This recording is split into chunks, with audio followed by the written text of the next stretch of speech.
Yo, what is going on, Cover One Crew? Welcome back to the show. Everybody's good, man. Continuing down the path of return on investment due to ADP on the what risk on these wide receivers. I got two for y'all that a lot of people are humming and hawing about, saying, can we trust them this year? Do I want to trust them? They failed me too many times, but I got some good synopsis on these players with some stats to showcase the fact that the value is still here, even at their older age. Potential injuries, you got to love where they do sit this season and could be big time slept on this year as well. But we got some big news. Draft Guide, Cover One Fantasy Football Draft Guide is coming, and I'm telling y'all, this thing is a baller. Over 300 plus player evaluations, rankings for redraft and dynasty, boom rate consistency on every player. You guys got to get this thing. It is going to be a killer, and it's going to help y'all, man. Championship strategy starts with the Draft Guide, and I got you covered. It's going to be released in June, so definitely stay tuned. Going to have a lot of giveaways as well. I'll let you guys know how to win your copies when we do get there, but let's talk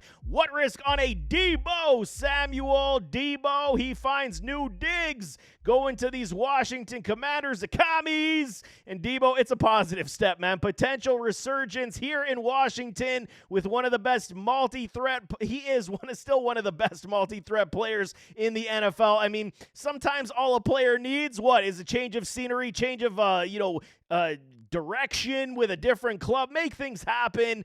And I mean, playing with the likes of a Jaden Daniels, having somebody like Cliff Kingsbury call in plays, get ready for some massive point totals potentially coming for a Deebo Samuel, okay? Also having guys like Scary Terry McLaurin removing coverage from his side. The options are legitimately endless for how this offense could be schemed up under Cliff Kingsbury. Take advantage of poor defensive sets, some good mismatches, and I mean, the knock obviously we know is on Deebo's health. It has been bad the last several years, and it is a big-time concern. I am definitely not overlooking this part of his game, but I mean, based on what his role could be in this offense, playing with JD, playing with a Terry, watching Cliff Kingsbury call these plays, we could see him be very similar to like usage, how we saw with the 49ers with a Kyle Shanahan as well. The value to the return on investment, I mean, to take the risk and watch these points roll in is definitely something I'm on tap for a Deebo. Last season was not one of his best, man. 81 targets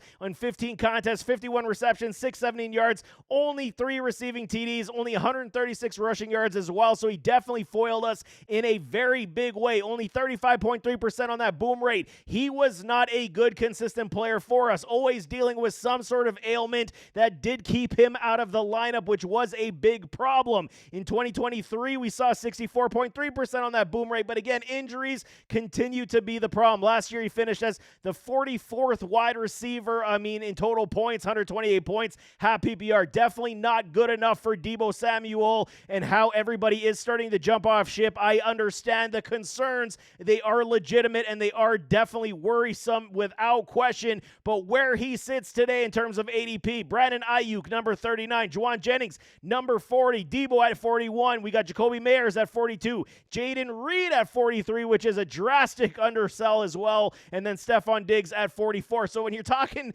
that Deebo is hovering in the category with Brandon Ayuk, who is injured right now, Stephon Diggs coming back off an ACL as well, what are you guys thinking? Juwan Jennings could definitely see his value rise huge this year as well. Jacoby Meyers, Jaden Reed, also guys that a lot of people are, kind of humming and hawing about, saying, are they going to give us the point productivity that we expected that they should have had with their offenses last season? That is a big question mark. All these wide receivers, whether or not they're injured or not, they do have some question marks to say, can we trust them? But that's why their ADP has fallen to this level, and which one of these guys could be massive point returners? Deebo could be this guy. He is currently ADP 41, overall 92.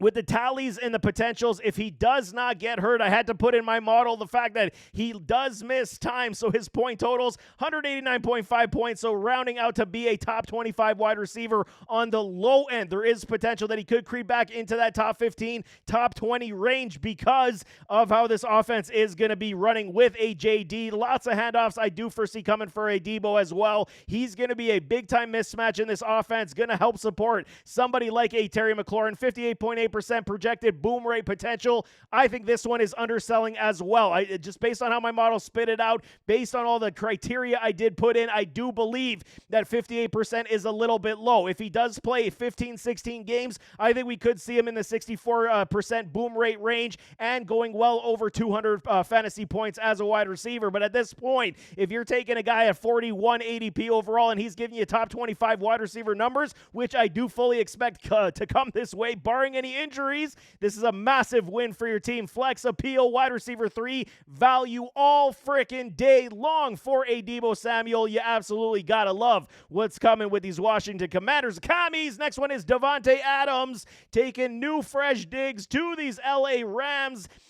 And I mean, he's legit still one of the best wide receivers in the game. Yes, I know he is aging, but the amount of disrespect that is coming to an Adams at this part right now has been based on the fact of his terrible boom rates. You guys understand, you're playing him, he disappears. He's not giving you what, 8 to 12 points? It's just not good enough. And then all of a sudden he pops off for a 30-point spot to increase his averages. That's why averages don't necessarily work, because you got to see which games he actually is booming for us in.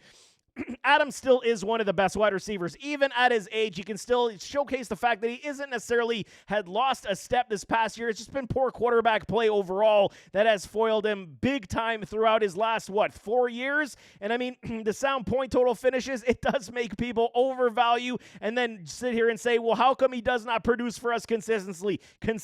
That is why, man. However, I'm going to say right now, moving to these LA Rams, teaming up with a guy like a Matthew Stafford, the loss of Cooper Kupp is definitely going to be forgotten almost immediately once we see these two guys on the field. Stafford is a future Hall of Famer. He is one of the better quarterbacks in this league to distribute footballs to some of these elite talented wide receivers. And I mean, in his own right, in Matthew Stafford's own right, he gets a lot of disrespect as well. Coach McVay, we know he's going to alter this offense in every situation, get more outside shots, more mismatches, playing with Puka.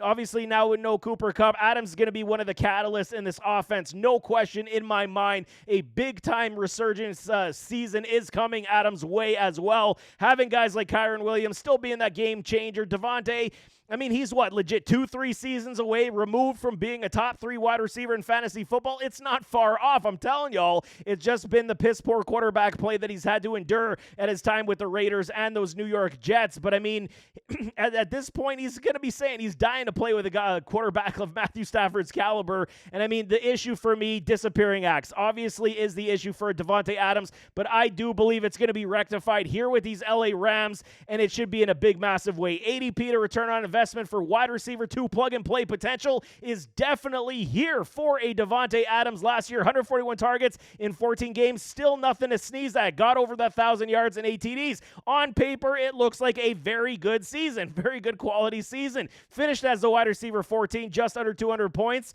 It's the boom rates, man. Last year, 47.1%, and then the year before that, 50% on the boom rate. It's the disappearing acts that does kill you. He'll boom one game, he'll disappear for 2 or 3. He'll boom 2 games, he'll disappear for another 2. That's been the issue for Devonte over the last several years with these, not good quarterbacks, lukewarm quarterbacks. He still hit off 1 year with a Derek Carr that year in with the Raiders. But I'm telling y'all right now, going to a team where he could be exploited in the proper ways under a Coach McVay, I am a big fan of what potentially could come. When it comes to the ADP and where he sits today, we got Scary Terry at number 16, coming off a very good season with a Jaden Daniels. Garrett Wilson, number 17. Devonte, 18. Rashee Rice, 19. DJ Moore, 20. And Marvin Harrison Jr. rounds it out at 21, where he sits today. So you're talking any one of these talented wide receivers, you could make the case of jumping a Devonte Adams with a Matthew Stafford ahead of all these gentlemen. And it is definitely here and warranted, where we have seen Terry McLaurin kind of, fade off in contest in his own right. Garrett Wilson, yes, while I did make the arguments in the running back show that Justin Fields is going to be the guy that in New York with instant chemistry from the Ohio State days, there still is concern. We haven't seen this in the NFL with these two and chemistry building, so that is definitely a concern as well. Rashee Rice coming off his injury. DJ Moore with Caleb Williams. Yes, I get it's Ben Johnson. How's that offense going to go? So many mouths to feed. Marvin Harrison, I do believe in the bounce back of a Marvin Harrison.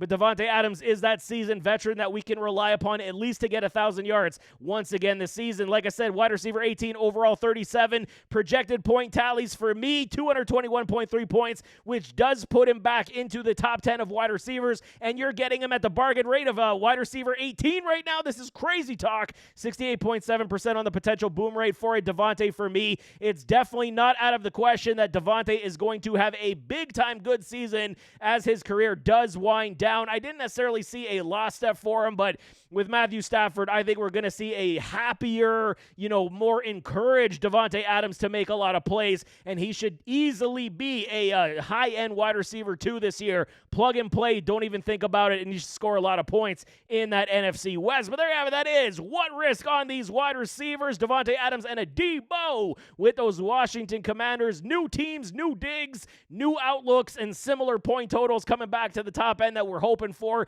These guys could be legit difference makers for our fantasy football teams in 2025, and I'm definitely taking shots at them at the right value, not overdrafting them at the right value, and they should return for us, no question. But nevertheless, as always, don't forget that like button and that subscribe button. Jump in those comments. Give me your thoughts. What are you thinking of Devonte? What are you thinking of Deebo? You in, you out? I understand Deebo. A lot of y'all saying I'm done with this guy, but I'm telling y'all, one more year, we might have to, kick the can, kick the tires to say he could give us some decent in point production, but we'll see you next time. I am out.